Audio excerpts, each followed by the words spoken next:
Hello and welcome to Realms Edge Gaming. In my flip through of my White Dwarf magazine, a subscriber called Paul Dale asked if we could take a look at the series of short stories that focused on Dwardim. So without further ado, that's what we're going to do. As always, if you're not subscribed to the channel, please consider doing so, and if you'd like to leave a like as well, that'd be much appreciated too. So, this all started off in White Dwarf issue 460. There is an interview with one of the Black Library authors called David Guymer. He's one of the most prolific authors who's written many short stories and full-length novels over the years, from the grim darkness of the far future to the old world and the mortal realms.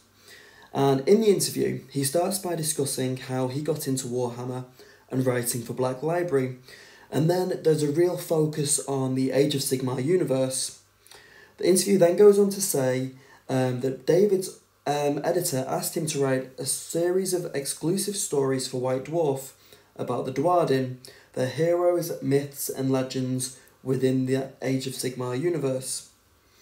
Because David wanted to explore the different Dwarden factions and societies within AOS, he decided to release 6 standalone but linked stories involving a Dwarden hero who journeys through the realms. This way, the main character could really be developed in his own right. The series will be called, or is called I should say, Chronicles of the Wanderer, and in each of the monthly White Dwarf magazines there has been a different instalment of this kind of saga that kind of unfolds. The stories are all kind of written from the perspective of those who meet this mysterious character, so we actually know what those kind of Dwarden are going to be. We've got a Fire Slayer, a Caradron Overlord, a Dispossessed, an Engineer of the Ironworld Arsenal, and also a cantankerous survivor of the world that was. David then goes on to say that all of these characters will discover that the mysterious bearded hero is not really all that he seems, and that with each instalment of the story of the saga, we discover who is actually being described bit by bit. And when he's actually asked in the interview about the mysterious dwarf's character, all he kind of says is that he's a bit grumpy, and then really goes on to make the valid point that most Dwarden are. He says that the kind of character's kindly but world-weary, almost grandfatherly-like, with a steely resolve, and not a character that you would take lightly or cross more than once. It's kind of interesting because he then makes the point that the thing that he most enjoyed about writing this story is describing how the enigmatic hero appears differently depending on who's looking at him.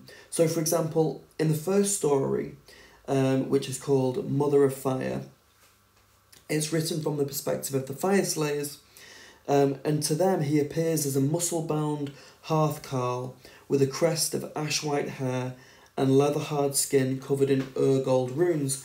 And, you know, for each of the different kind of factions that see him, he appears as something slightly different. And it's really interesting as to what character this is going to be. And there's going to be a point at the end of this video where we kind of discuss why there's so much about Dwarden at the moment, because there seems to be a little bit more than normal than the kind of we would normally expect. And to kind of have a 6-part instalment over the kind of, you know, a White Dwarf magazine, is there a reason behind that?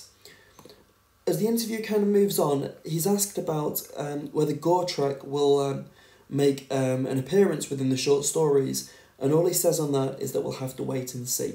So who knows, maybe that last character, a cantankerous survivor of the world that was, could be, I guess, Gortrek, but we'll have to wait and see.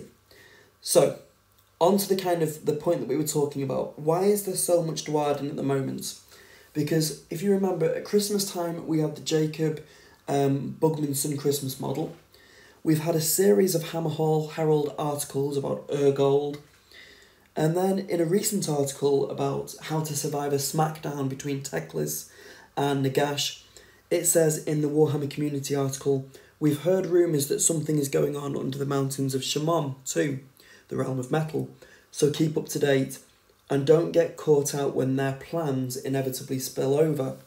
So it says their plans, so someone or something, could it be that there are dwarves under the mountain in the realm of metal? Or is this kind of a reference to Kragnos? We know that he was trapped under a mountain, but I know both myself and others have kind of hypothesised that perhaps that is in the realm of beasts, Gur. So why do you think there's so much about Duardin at the moment? Is it because they're going to have kind of a big re-release in regards to the Broken Realm narrative? Do you think we'll kind of see the Dispossessed or kind of getting the Chaos Dwarfs? I know people have spoken about that too. I'd love to get your opinion on on your ideas and thoughts behind it. So if you could leave a comment below, that would be fantastic.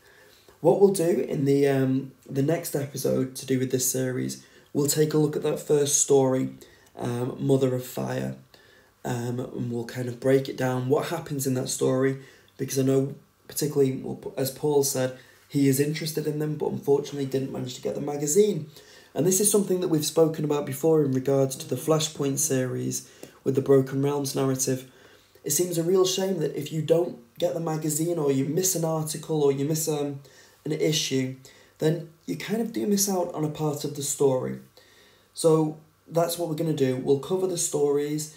I really do hope you enjoy them, and we'll get your opinion too. So thank you very much for joining me once again. I'm looking forward to chatting with you in the comments below, and I'm sure we'll speak soon. Thanks very much. Bye.